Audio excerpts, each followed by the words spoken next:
Hello guys, good evening. So guys, 9th and 10th अगस्त की vision की daily current affairs की magazine update हो गई है। तो चलिए आज के फर्स्ट टॉपिक के साथ स्टार्ट करते हैं। Global magnetic field of sun's corona measured for the first time. देखो क्या होता है, देखो आपको पता होना चाहिए कि जो सन का जो स्ट्रक्चर होता है उसका जो आउटर पार्ट होता है उसी को हम कोरोना बोलते हैं। ठीक है, अभी तक क्या होता था कि जो हम मैग्नेटिक फील्ड जो मेज़र कर पाते थे वो हम सिर्फ उसके सन के सरफेस का कर पाते थे, दैट इज़ फोटोस्फेयर का कर पाते थे। ठीक है, लेकिन फर्स्ट टाइम ऐसे किया है हमने कि हम जो सन का जो कोरोना है ना उसका भी हम मैग्नेटिक फील्ड मेज़र किया है। ठीक है, तो आई होप आपको समझ में आ गया होगा। देखो सन का जो बिल्कुल अंदर जो कोर होता है उसे हम कोर बोलते हैं, that is the inner most part. ठीक है, और जन के सन का जो आउटर मोस्ट सरफेस होता है हम उसे कोरोना बोलते हैं। ठीक है, अभी आपको ये भी पता होगा जो कोरोना वायरस है हम उसे कोरोना क्यों नाम दिया, क्योंकि जो उसका स्ट्रक्चर है ना वो कोरोना की तरह सिमिलर है, इस वजह से उसको नाम कोरोना वायरस दिया है। ठीक है, अब जो कोर और सन का जो बिल्कुल सरफेस होता है उसे हम क्या बोलते हैं, फोटोस्फेयर होता है, और जो आउटर मोस्ट सरफेस है वो कोरोना है। अब ठीक है, तो ये अभी आपने सन के बारे में मैंने आपको बता दिया। अब जरा हम देखते हैं कि किस तरह हमने जो सन का फर्स्ट टाइम कोरोना का जो है मैग्नेटिक फील्ड मेज़र किया। तो गाइस मैग्नेटिक फील्ड क्या होता है पहले हम समझ लेते हैं मैग्नेटिक फील्ड क्या होता है। अभी आपने कभी बचपन में दो मैग्नेट्स के उसके साथ खेला होगा। ठीक है, तो आप क्या करते हो, आप जरा इस मैग्नेट्स को थोड़ा दूर दूर लेके जाओ, इसको इधर लेके जाओ, इसको इधर लेके जाओ। ठीक है, जहाँ तक इन मैग्नेटिक फील्ड का जो अट्रैक्शन का जो फोर्स है ना, जब वो जीरो हो जाएगा ना इसका मतलब है उसका मैग्नेटिक फील्ड अब रहा नहीं। सपोज़ करो यहाँ तक वो मैग्नेटिक मतलब कि वो आपस में एक दूसरे को खींच रही थी, तो इसका मतलब है यहाँ तक ही उसका मैग्नेटिक फील्ड रहा है। लेकिन अब थोड़ा सा आपने इधर लेके गए उसको तो देखा कि अब नहीं खींच रही है, इसका मतलब इसका जो मैग्नेटिक फील्ड है वो यहाँ ख़त्म हो गया, इसका मतलब उसका मैग्नेटिक फील्ड यहीं तक था। तो मैग्नेटिक फील्ड वही होता है जहाँ तक मैग्नेट का इफेक्ट रहे। ठीक है, तो वही होता है मैग्नेटिक फील्ड। ठीक है, तो चलिए अब हम स्टार्ट करते हैं तो आपको अच्छे से समझ में आएगा।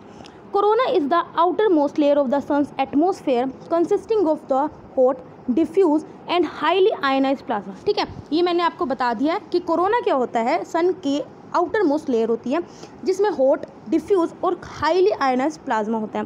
Sons magnetic field governs many aspects of sun behaviour such as 11 year solar cycle, solar eruption etcetera. अब जो हम सन के मैग्नेटिक फील्ड से क्या क्या पता लगाते हैं, हम सन के बिहेवियर के बारे में पता लगाते हैं कि क्या इसकी सोलर साइकिल है, किस तरह से जो सोलर के ड्यूरिंग क्या इरप्शंस होते हैं, तो जो भी है सन के बारे में जो नॉलेज है वो हम पता लगाते हैं। Till now sun magnetic field were measured only at the sun surface that is the photosphere. तो अभी तक हमने क्या किया है, सिर्फ जो सोलर का मैग्नेटिक फील्ड है हम सिर्फ सन के जो सरफेस दैट इज़ फोटोस्फीयर पे मेज़र कर पाते थे। ठीक है, magnetic field information of whole atmosphere of sun is required to understand the interplay between the solar plasma and magnetic field। ठीक है, ये मैंने आपको ऑलरेडी बता चुकी हूँ कि अभी तक जो हम सन के सरफेस का सिर्फ फोटोस्फेयर का मैग्नेटिक फील्ड अब तक पता लगा पाते थे, लेकिन अभी क्या है, अगर मुझे ये रिलेशन समझना है कि सोलर का प्लाज्मा और मैग्नेटिक फील्ड के बीच में क्या रिलेशन है, उसके लिए मुझे क्या करना पड़ेगा, सन के पूरे एटमॉस्फेयर के मैग्नेटिक फील्ड की इन्फॉर्मेशन चाहिए। ठीक है, researchers uses are technique known as coronal seismology और magnetoseismology to measure the coronal magnetic field. अब रिसर्चर्स ने इस मैग्नेटिक फील्ड को मेज़र करने के लिए एक टेक्नोलॉजी यूज़ की जिसका नाम ही है कोरोना सिस्मोलॉजी। तो ये आपको गाइस पता होना चाहिए, कोरोना सिस्मोलॉजी या फिर मैग्नेटोसिस्मोलॉजी। गाइस जो ये साइंस एंड टेक्नोलॉजी के ये बहुत इंपॉर्टेंट क्वेश्चंस के पार्ट बन जाते हैं। ठीक है, आपसे साइंस एंड टेक्नोलॉजी में कोई भी ये नहीं पूछेगा भी WBC क्या होता है, RBC क्या होता है। ठीक है, वो स्टेट PCS के एग्जाम में पूछ लेगा, या विटामिन D क्या होता है, विटामिन E क्या होता है। साइंस एंड टेक्नोलॉजी में वो करंट से क्वेश्चन पूछता है। ठीक है, तो ये आपको ये पता होना चाहिए कि हाँ हमने कौन सी टेक्निक यूज़ करी है, हमें टेक्निक जो यूज़ करी है वो कोरोना सिस्मोलॉजी की है, मैग्नेटोसिस्मोलॉजी की है, जिससे हम कोरोना का जो मैग्नेटिक फील्ड है उसे मेज़र कर सकते हैं। This method uses magnetic waves known as alpha waves that are observed to travel along with the magnetic field। अब ये जो टेक्निक है वो क्या यूज़ करेगी, वो मैग्नेटिक वेव्स को यूज़ करेगी जिसे अल्फा वेव्स भी बोलते हैं, जिसको हम ऑब्जर्व करेंगे किस तरह से वो मैग्नेटिक फील्ड्स के अराउंड क्या करती है, ट्रैवल करती है। ठीक है, ट्रैवल देखेंगे हम। This study is the first time that a global map of coronal magnetic field that has been obtained. तो ये फर्स्ट टाइम है जब हमने कोरोना का जो मैग्नेटिक फील्ड है उसे स्टडी किया है। ठीक है। अब इस स्टडी से हम और क्या क्या अंडरस्टैंड मतलब और क्या क्या हमें ज्ञान मिलेगा, जरा ये देख लेते हैं। Reason which causes corona to heat up though the photosphere is cooler than the interior. ठीक है, अब क्या जो कोर है, कोर का जो टेम्परेचर होता है वो बहुत ज़्यादा होता है, लेकिन जो फोटोस्फेयर का जो टेम्परेचर होता है वो कूलर होता है। लेकिन अगर आप देखा जाए तो फोटोस्फेयर के साथ ही क्या होता है, कोरोना जुड़ा हुआ होता है। तो कोरोना को तो उस हिसाब से क्या होना चाहिए, कूलर होना चाहिए, लेकिन क्या है कोरोना बहुत ज़्यादा गर्म होता है। तो हमें ये रीज़न पता चलेगा भाई, जब फोटोस्फेयर का जो टेम्परेचर है वो तो क्या है मतलब कम है, तो फिर कोरोना का टेम्परेचर इतना क्यों है, मतलब फोटोस्फेयर तो ठंडा है तो कोरोना क्यों इतना गर्म होता है, इसको हम रीज़न पता लगा सकेंगे। अब ज़रा बता देते हैं, जो सन का कोर है इसका जो टेम्परेचर होता है वो 15 मिलियन डिग्री होता है, जबकि जो फोटोस्फेयर का जो टेम्परेचर होता है 57 डिग्री हॉट होता है, और जबकि जो कोरोना का टेम्परेचर होता है वो 1 मिलियन डिग्री या उससे ज़्यादा होता है। ठीक है, तो अभी हमें पता चल गया कि किस तरह से हम क्या पता लगाएंगे कि कोरोना को जो इतना हीटअप होने का क्या रीज़न है, वो हम पता लगा सकते हैं। Mechanism of the eruption of sun, ये तो हमने पहले ही पढ़ लिया है कि इससे हमें क्या पता चलेगा कि सन किस तरह से इरप्ट करता है, उसका पूरा मैकेनिज्म पता चलेगा, जैसे सोलर फ्लेयर्स या कोरोनल मास इजेक्शन। ठीक है, तो ये सब है जिससे हम क्या करेंगे, पता लगा सकते हैं अगर हम जो कोरोना का जो मैग्नेटिक फील्ड है उसे मेजर करेंगे। ठीक है, तो ये हो गई आज की फर्स्ट न्यूज़। नेक्स्ट न्यूज़ पर चलते हैं। PM launches financing facility under agriculture infrastructure fund. देखो गाइस, नाम से आपको पता चल रहा होगा, एग्रीकल्चर से रिलेटेड हम इंफ्रास्ट्रक्चर फंड एक इनिशिएट करेंगे, पीएम ने लॉन्च किया। अब उस फंड से क्या होएगा, जो भी एग्रीकल्चर से रिलेटेड इंफ्रास्ट्रक्चर में इन्वेस्ट करना चाहता है, हम इस फंड से क्या देंगे, उसे पैसा देंगे, आओ तुम लोन ले लो। ठीक है, और फिर पीएम क्या करेगा, हम क्या करेंगे, उसको क्या कुछ इंटरेस्ट सब्वेंशन दे देंगे। ठीक है, यही तो करते हैं। हमने अगर अट्रैक्ट करना है कि अगर हमने अपना इंफ्रास्ट्रक्चर अच्छा करना है तो हम क्या करेंगे, जो प्राइवेट कंपनीज़ हैं या फिर और जो FPOs हैं, that is farmer producer organisation है, या जो भी एग्रीकल्चर से रिलेटेड एंटरप्रेन्योर्स हैं, उन्हें अट्रैक्ट करने के लिए हम क्या करेंगे, हम बोलेंगे आओ आप इस फंड से लोन लो, पैसा उधार लो, और हम आपको आपके इंटरेस्ट पे क्या करेंगे, माफ़ी कर देंगे, इंटरेस्ट सबवेंशन कर देंगे। जो 10% इंटरेस्ट है हम आपको 5% कर देंगे। ठीक है, तो यही करती है गवर्नमेंट अट्रैक्ट करने के लिए। ठीक है, तो यही पूरी न्यूज़ में अब हम देख लेते हैं। Agriculture infrastructure fund is a central sector scheme. देखो, सेंट्रल सेक्टर स्कीम क्या होता है, जो 100% सेक्टर के द्वारा फंड की जाती है, जबकि जो सेंट्रल स्पॉन्सर्ड स्कीम क्या होता है, उसमें सेंटर और स्टेट का रेशो होता है कि हाँ 60% सेंटर फंड करेगी, 40% स्टेट फंड करेगी। और अगर नॉर्थ ईस्ट या हिली एरियाज़ में होता है उसमें क्या होता है, 90:10 का रेशो होता है। ठीक है, तो ये आपको पता होना चाहिए। जो एग्रीकल्चर इंफ्रास्ट्रक्चर फंड है वो सेंट्रल सेक्टर स्कीम है, किसके अंडर है, ministry of agriculture and farmer welfare के under.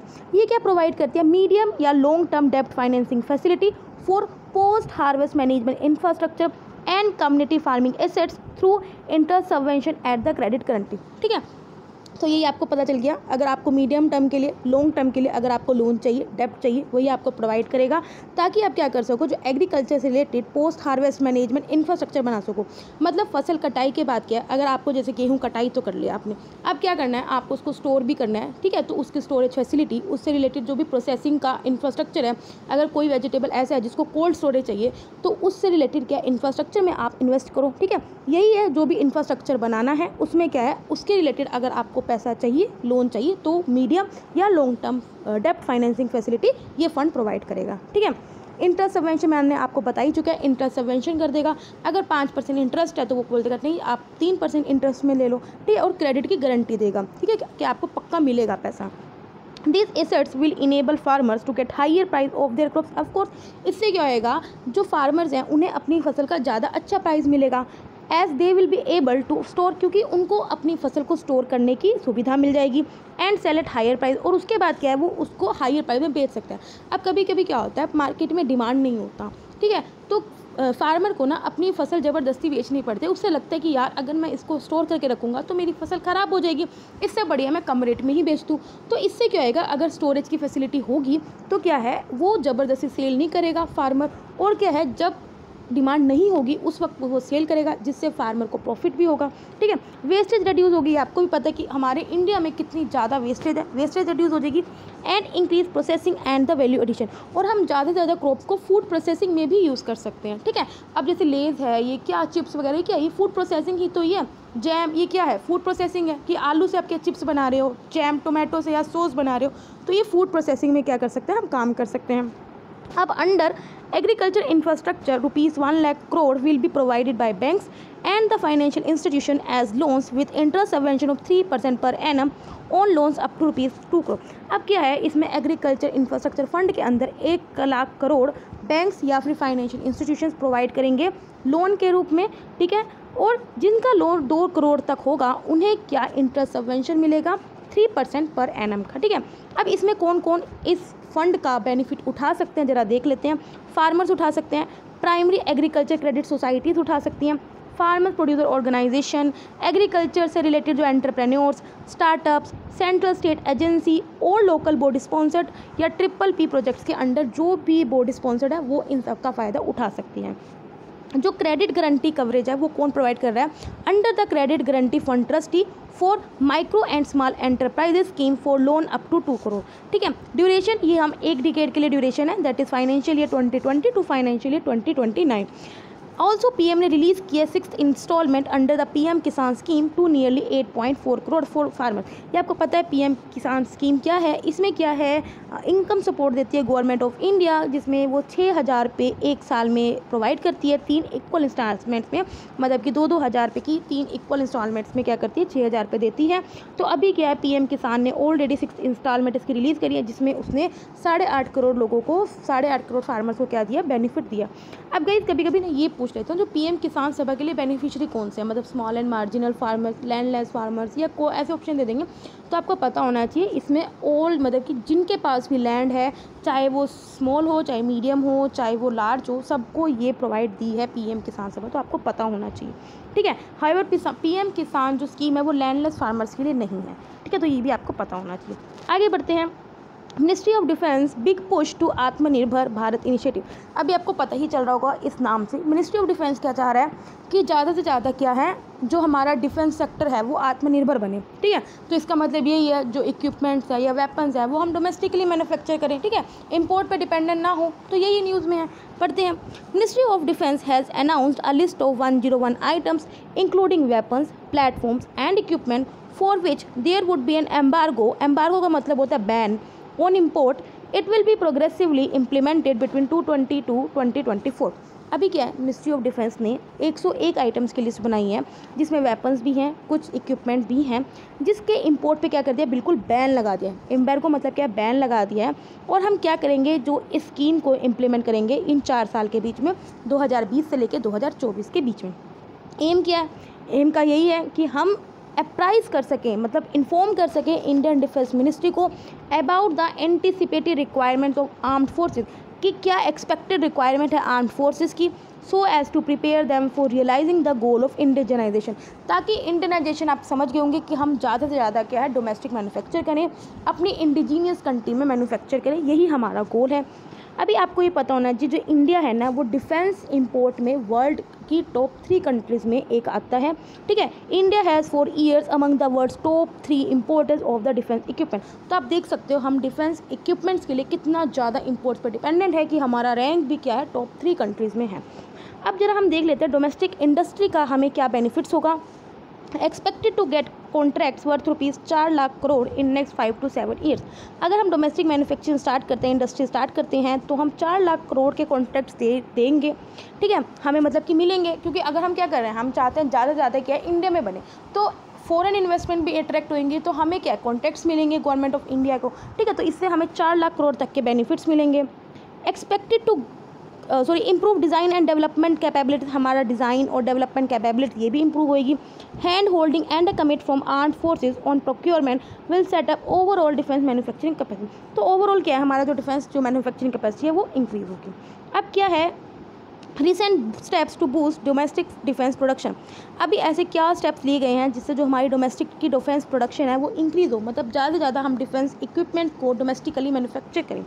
Bifurcation of capital procurement budget. अभी क्या कर दिया, जो हमारा डिफेंस से रिलेटेड जो भी हम इक्विपमेंट्स परचेज करते हैं उन्हें 2 पार्ट में डिवाइड कर दिया, कि एक तो डोमेस्टिक, अगर तो आप internally with in the country कुछ परचेज करो, एक फॉरेन, ठीक है। तो इस तरह से हमने क्या करा, 2 तरह में डिवाइड कर दिया।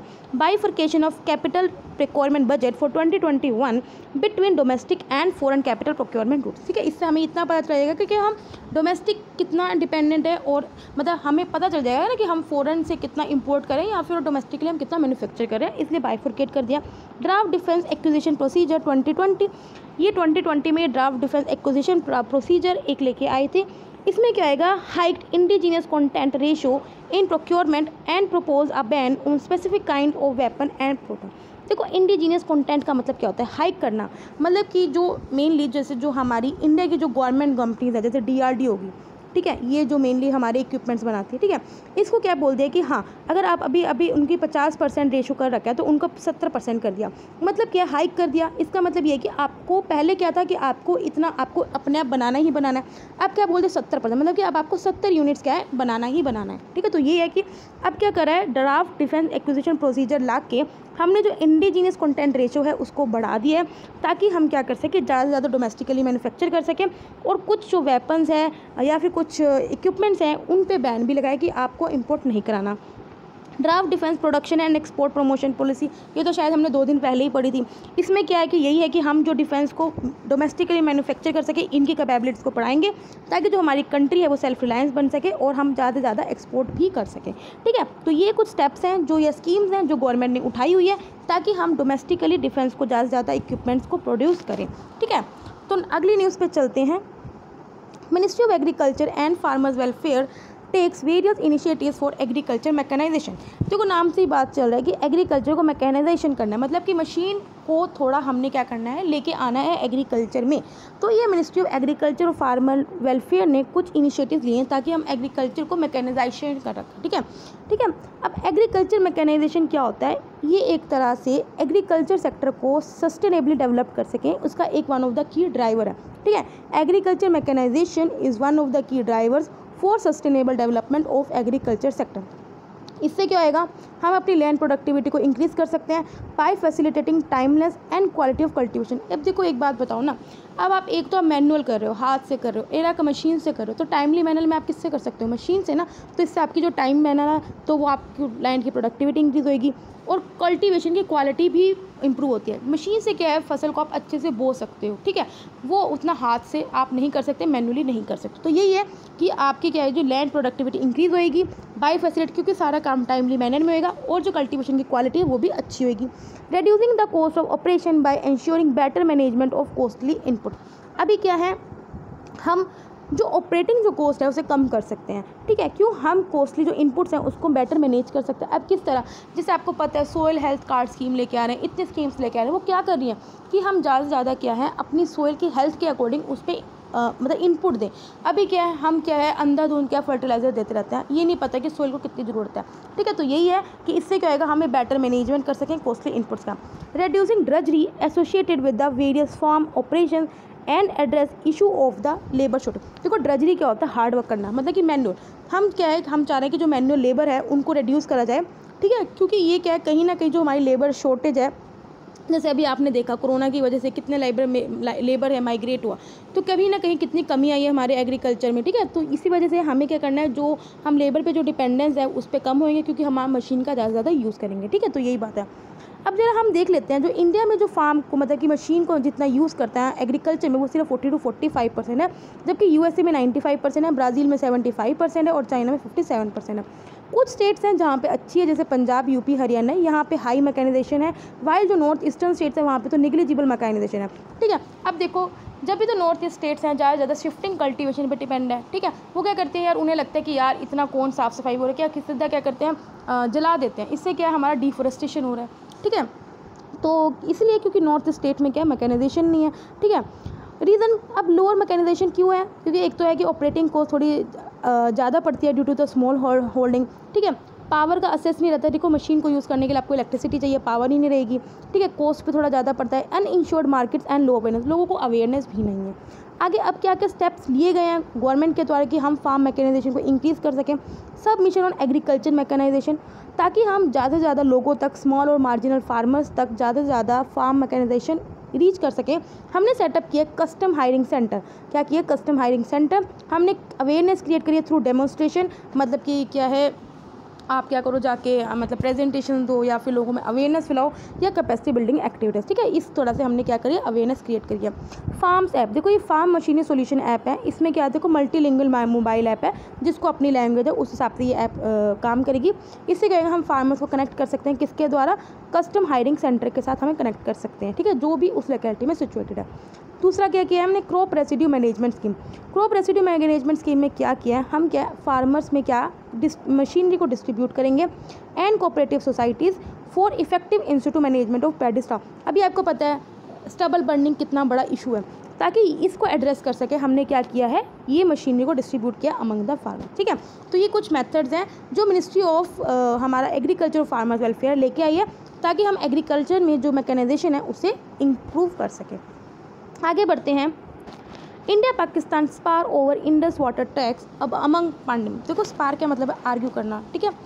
अभी क्या है, इंडिया ने पाकिस्तान ने बोला था, देखो मैं आपको पहले सिंपली न्यूज़ बता देती हूँ। पाकिस्तान ने बोला इंडिया को कि चलो यार मीटिंग रखते हैं, फिजिकल मीटिंग, ठीक है। लेकिन इंडिया ने क्या किया, मना कर दिया कि नहीं मैं नहीं रखूँगा। लेकिन इंडिया ने ये बोला ठीक है तुम वर्चुअल कॉन्फ्रेंस रख लो, क्यों, कोरोना चल रहा है, ठीक है। तो बात पूरी पढ़ लेते हैं। India refused a request by Pakistan to hold a physical meeting on issues around the Indus Water Treaty. Indus water treaty को लेके कुछ इश्यूज चल रहे हैं, इस वजह से पाकिस्तान ने बोला कि यार फिजिकल मीटिंग रखते हैं, लेकिन इंडिया ने उसकी रिक्वेस्ट को मना कर दिया। Earlier India suggested a virtual conference in light of the Covid pandemic. पहले इंडिया ने सुजेस्ट किया था कि यार वर्चुअल कॉन्फ्रेंस रख लेते हैं, कोरोना चल रहा है। अब इंडस वाटर ट्रीटी के अंडर क्या है, दोनों कंट्रीज़ के जो कमिश्नर्स हैं उन्हें एक साल में एटलीस्ट एक बार मिलना होता है। अल्टरनेटली मतलब एक साल इंडिया में मिल लेते हैं, एक साल पाकिस्तान में मिल लेते हैं। As per the Indus water treaty, Indian commissioners of the two countries need to meet at least once every year alternatively in India and Pakistan. अभी क्या है, कुछ पेंडिंग इश्यूज चल रहे हैं दोनों साइड में। एक तो डिसएग्रीमेंट है किसको लेके, किशन गंगा एक प्रोजेक्ट है जो कि झेलम रिवर पे बनाया जाएगा। एक रातलो हाइड्रो इलेक्ट्रिसिटी प्रोजेक्ट है जो कि चेनाब रिवर पे बनाया है जम्मू कश्मीर में, ठीक है। इनको लेके क्या इश्यूज़ है, इस वजह से चाह रहा है पाकिस्तान की मीटिंग हुए ताकि इस इशू को क्या किया एड्रेस किया जाए।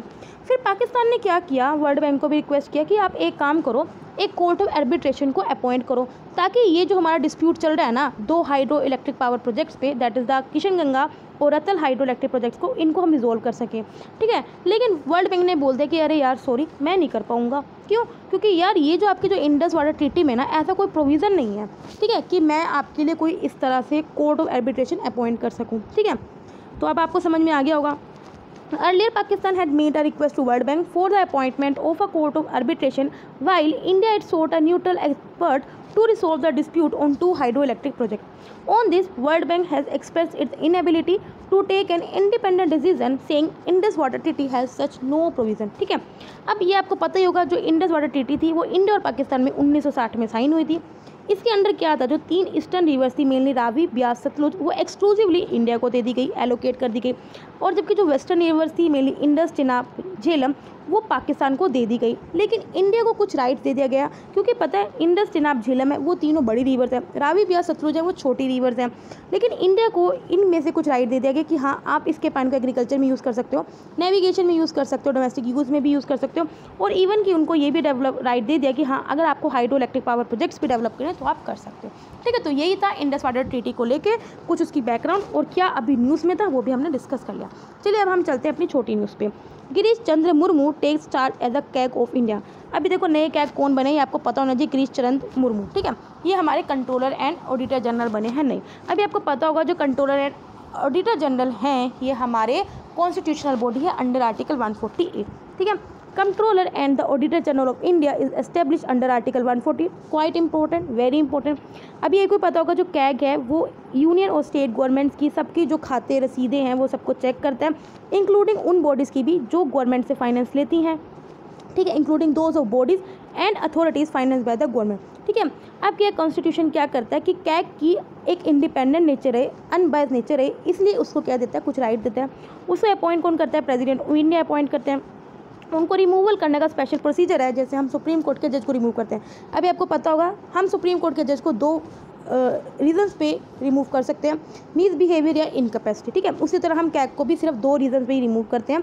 उसके बाद जो पार्लियामेंट है वो स्पेशल मेजोरिटी से उसे पास करती है, तभी क्या है फाइनली प्रेसिडेंट उन्हें रिमूव करते हैं। जो इनके सैलरीज और एक्सपेंसेस हैं वो कंसोलिडेटेड फंड ऑफ इंडिया से जाते हैं। देखो वोटेड नहीं होती, आपको पता होना चाहिए, ये आपको पूछ लेता है। डिस एलोइंग इज होल्डिंग, मतलब कि ये क्या है, एक बार इसका टेनर एक्सपायर हो जाए तो ये रीअपॉइंटमेंट के लिए एलिजिबल नहीं होता। कैग का जो टर्म होता है वो 6 ईयर्स होता है, जो आपको पता होना चाहिए, 6 ईयर्स या 65 years, which ever is earlier. ठीक है, तो ये था कैग के बारे में। जो अभी नए बने हैं इनका नाम आपको पता होना चाहिए, गिरीश चंद्र मुर्मू। आगे बढ़ते हैं, एनवी स्टैट्स इंडिया 2020 रिपोर्ट। कुछ स्टैट्स हैं जो जिसकी रिपोर्ट आई है, किसने रिलीज़ करी है, नेशनल स्टैटिस्टिकल ऑफिस, जो किसके अंडर है, ministry of statistics and programme implementation के अंडर। हाईलाइट किया है कि देखा गया है 2019 में जो हमारी हीट वेव डेज़ है ना वो बहुत इंक्रीज़ हुए हैं, मतलब 82.6% डिक्रीज़ हुए हैं और 157 डेज़ हो गए हैं, जिसमें से जो हाईएस्ट नंबर हुए हैं वो राजस्थान में 20 दिन। देखो हीट वेव्स क्या होती है, पहले लू चलती थी, अब हीट वेव्स चलती है। हीट वेव्स किसे बोलते हैं, जब टेम्परेचर 47 डिग्री सेल्सियस से ज़्यादा हो जाए प्लेन एरिया में, और हिली एरिया के लिए टेम्परेचर अलग है, और अगर 2 दिन तक वो लगातार चल रही है तो उसे हीट वेव बोलते हैं। तो ये देखने को मिला है 2019 में जो हीट वेव के जो दिन थे वो 82.6% बढ़े हैं, और सबसे ज़्यादा हाईएस्ट नंबर राजस्थान में रिकॉर्ड किए हैं, मतलब 20 दिन। Even the number of average cold wave days भी रिपोर्ट किए इंक्रीज हुए 55.2% 2018 में। पार्टिकुलेट मैटर लेस देन और equal to 10 was highest in Delhi among the metro cities में जो दिल्ली है उसमें सबसे ज़्यादा हमने पार्टिकुलेट मैटर देखने को मिला है। देखो 2 पार्टिकुलेट मैटर होता है, PM10 होता है, PM2.5 होता है, सबसे ज़्यादा दिल्ली में देखने को मिले। मेनली क्या होता है, दिवाली के बाद या जब स्टबल बर्निंग होती है उस वक्त क्या है, सबसे ज़्यादा दिल्ली में PM देखने को ऐसा मिलता है। एक्यूट रेस्पिरेटरी इन्फेक्शन की वजह से 3740 लोगों की क्या डेथ हुई है, 3740 लोगों की डेथ हुई है 2018 में। Tubewell handpump remain the primary source of drinking water in rural India. Rural India में अभी भी जो लोग ट्यूबवेल या हैंडपम्प से ही पानी क्या करते हैं, उनका प्राइमरी सोर्स है, जबकि अर्बन एरियाज में mainly piped water is the primary source. ठीक है, तो ये कुछ स्टैट्स हैं जो नेशनल स्टैटिस्टिकल ऑफिस ने रिलीज़ किए। आगे बढ़ते हैं, गवर्नमेंट ई मार्केट प्लेस। देखो गवर्नमेंट ई मार्केट प्लेस क्या है, सिंपल है, गवर्नमेंट का एक पोर्टल है जहाँ पे क्या कर सकते हैं, गवर्नमेंट की जो डिफरेंट मिनिस्ट्रीज हैं, डिफरेंट डिपार्टमेंट्स हैं, वहाँ से आप कोई भी गुड्स या सर्विसेज हैं उनका सेल एंड परचेज कर सकते हैं। ठीक है, अभी गवर्नमेंट ने बोला है कि ज़रा ज़्यादा से ज़्यादा बायर्स और ज़्यादा से ज़्यादा सेलर्स को बोला है कि यार आप ज्वाइन करो, गवर्नमेंट ई मार्केट प्लेस को ज्वाइन करो। ठीक है, government has called upon more and more buyers and sellers to join the GEM। अब गवर्नमेंट ई मार्केट प्लेस क्या है, वन स्टॉप पोर्टल है टू फैसिलिटेट ऑनलाइन प्रोक्योरमेंट। आप क्या कर सकते हो, ऑनलाइन परचेज कर सकते हो of common is goods and services जो भी आपको रिक्वायर्ड है by various government department organisation और द PSU। ये किसके अंडर, देखो ये बताना चाहिए, बहुत इंपॉर्टेंट होती है, ministry of commerce and industry के अंडर है। अब इसका क्या फ़ायदा, देखो इससे ट्रांसपेरेंसी बनी रहती है, एफिशिएंसी बनी रहती है, और जो हमारी पब्लिक परचेजिंग है उसकी स्पीड अच्छी रहती है, एफिशिएंट मैनर में आप टाइमली मैनर में खरीद सकते हो। ठीक है, इसमें टूल्स होते हैं ई बिडिंग, रिवर्स ई ऑक्शन। देखो ई बिडिंग का मतलब क्या है, जो बायर्स और सेलर्स हैं वो निगोशिएट कर सकते हैं। ठीक है, रिवर्स ई ऑक्शन, देखो ऑक्शन में क्या होता है, नीलामी में क्या होता है, एक चीज़ होती है सेल करने की, बायर्स बहुत सारे होते हैं। रिवर्स ई ऑक्शन में क्या होता है, ठीक है, बायर एक होता है, उसके सेलर बहुत सारे होते हैं। ठीक है, तो ये है कि अगर आपको अपनी चीज़ कुछ बाय करनी है तो आपको बहुत सारे सेलर्स मिल जाएंगे, तो जो आपको कम अमाउंट में दे रहा है आप वहाँ से खरीद सकते हो। ठीक है, तो ये कुछ टूल्स हैं जो आपको प्रोवाइड करते हैं, ई बिडिंग हो गया, रिवर्स ई ऑक्शन हो गया, डिमांड एग्रीगेशन हो गया, ताकि आप to facilitate the government user to achieve the best value for their money, ताकि आप क्या है, मतलब कि प्रोडक्ट ले सको अपनी बेस्ट वैल्यू, मतलब कि सस्ते से सस्ते में अच्छा से अच्छा माल ले सको। तो सिंपल बात ये है। आगे बढ़ते हैं, फर्स्ट सिल्क ट्रेनिंग कम प्रोडक्शन सेंटर। अभी जो khadi and village industries commission है इसने एक सेंटर ओपन किया है, कहाँ पे, अरुणाचल प्रदेश के चुलुआ ट्राइबल विलेज में। इससे क्या होगा, लोकल एम्प्लॉयमेंट क्रिएट होगी और सस्टेनेबल डेवलपमेंट इस रीजन में क्रिएट होगी। सेंटर क्या करेगा, ये जो हमने ट्रेनिंग कम प्रोडक्शन सेंटर किया है, ये आर्टिसंस को ट्रेन करेगा और सपोर्ट करेगा प्रोडक्शन ऑफ एरी सिल्क। देखो ये जो एरी सिल्क है, ये सिल्क की एक वैरायटी है जो मेनली नॉर्थ ईस्टर्न स्टेट से ही इंडिजिनियस है, मतलब कि सिर्फ वहीं पे उगती है, और ट्रेडिशनली जो वहाँ के जो लोकल ट्राइब्स हैं वही इसको क्या करते हैं, वॉर्न करते हैं। ठीक है, अब KVIC का एम क्या है, KVIC का एम यही है कि इनके जो प्रोडक्ट्स हैं, जो ट्राइबल मार्केट के जो प्रोडक्ट है, जो सिल्क है, उसे हम मार्केट से कनेक्ट कर सकें, ताकि उन लोगों को, जो ट्राइबल्स को, अपने प्रोडक्ट का अच्छा प्राइस मिल सके। ठीक है, तो यही एम है। KVIC aims to connect the centre with the zero tourist spot and thus providing an assured market to the local artisans for their product. ठीक है, तो आपको समझ में आ गया होगा। फर्स्ट एवर ऑनलाइन लोक अदालत इन दिल्ली। आपको पता है लोक अदालत क्या है, अल्टरनेट डिस्प्यूट रेजोल्यूशन का एक मैकेनिज्म है। ठीक है, तो अभी क्या किया है, जो दिल्ली का स्टेट लीगल सर्विस अथॉरिटी ने वहाँ के लिए लोक अदालत ऑर्गेनाइज किया है, ताकि जस्टिस की डिलीवरी हो सके कोविड के चलते हुए। मध्य प्रदेश, छत्तीसगढ़, कर्नाटका में ऑलरेडी ये ई लोक अदालत चल रही हैं और सक्सेसफुली वहाँ पे चल रही हैं। लोक अदालत क्या है, one of the alternative dispute redressal mechanism, मैं आपको बता ही चुकी हूँ, जहाँ पे जो डिस्प्यूट्स जो केसेस जो भी पेंडिंग हो कोर्ट ऑफ लॉ में उन्हें सेटल किया जाता है या कॉम्प्रोमाइज़ किया जाता है। ये भी आपको पता होगा जो लोक अदालत है ये स्टैट्यूटरी स्टेटस है under the legal serve authority act 1987। ठीक है। सो गाइज यहाँ पे 9 एंड 10 अगस्त के डेली करंट अफेयर्स कंप्लीट हो गए हैं। अगर आपको अच्छा लगे तो लाइक करें और अगर आपको कोई प्रॉब्लम है या दिक्कत है तो आप प्लीज़ कमेंट करें। तब तक ले बाय बाय, टाटा।